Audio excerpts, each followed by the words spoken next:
Big boss ಮನೆಯಲ್ಲಿ ಕಾವ್ಯ ಅವ್ರ ಬಗ್ಗೆ ಹೇಳೋದಾದ್ರೆ ಏನು ಹೇಳ್ತೀರಿ ಸರ್ ನೋ ಕಮೆಂಟ್ಸ್ ಆ್ಯಕ್ಚುಲಿ. ನಮ್ಮ ಯಾರ ಕಂಟೆಸ್ಟೆಂಟ್ ಬಗ್ಗೆನೂ ನಾನು ಏನು ಹೇಳಕ್ಕೆ ಹೋಗಲ್ಲ. ಅವ್ರ ಆಟ ಅವ್ರು ಆಡಿದ್ದಾರೆ, ನಮ್ಮ ಆಟ ನಾವು ಆಡಿದ್ದೀವಿ. ಆ್ಯಂಡ್ ನಾನು ಮುಂಚೆನೇ ಹೇಳಿದೆ, ಪ್ರತಿಯೊಬ್ಬರ ಬಗ್ಗೆನೂ ಒಪಿನಿಯನ್ ಚೇಂಜ್ ಆಗ್ತಾನೆ ಇರುತ್ತೆ. 1 ವೀಕು ಪ್ಲಸ್ ಆಗುತ್ತೆ, 1 ವೀಕ್ ಮೈನಸ್ ಆಗುತ್ತೆ.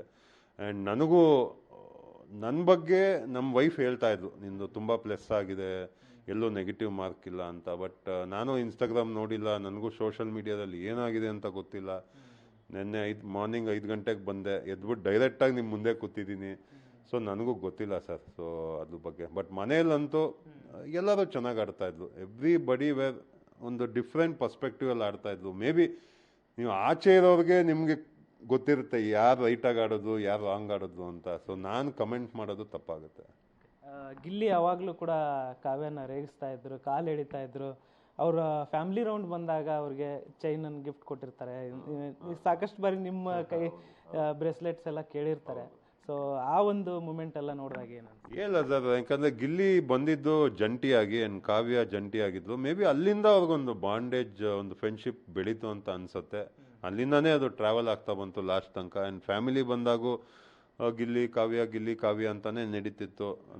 ನಾನು ಯಾವಾಗೂ ಅವ್ರನ್ನ ರೇಗಿಸ್ತಾ ಇರಲಿಲ್ಲ. ಅಂದರೆ ಆ್ಯಸ್ ಎ ಫ್ರೆಂಡ್ ರೇಗಿಸ್ತಾ ಇದ್ದೆ, ಇನ್ಯಾವುದೇ ಆ್ಯಂಗಲಲ್ಲೂ ನಾವು ಅವ್ರನ್ನ ರೇಗಿಸ್ತಾ ಇರಲಿಲ್ಲ. ಯಾಕೆಂದರೆ ಪರ್ಸ್ನಲ್ ವಿಷಯ ಆಗುತ್ತೆ, ನಮ್ಗೆ ಗೊತ್ತಿಲ್ಲದೆ ಅದನ್ನು ನಾವು ಮಾತಾಡಬಾರ್ದಾಗತ್ತೆ. ಸೊ ನಾನು ಗಿಲ್ಲಿ ನೋಡ್ದಂಗೆ ಅದೊಂದು ಫ್ರೆಂಡ್ಶಿಪ್ ಆ್ಯಂಗಲಲ್ಲೇ ತೊಗೊಂಡು ಹೋಗ್ತಾಯಿದ್ರು. ಆ್ಯಂಡ್ ಇಬ್ಬರು ಒಂದು ಒಳ್ಳೆ ಬಾಂಡೇಜ್, ಒಂದು ಸ್ಪೆಷಲ್ ಕನೆಕ್ಷನ್ ಇತ್ತು.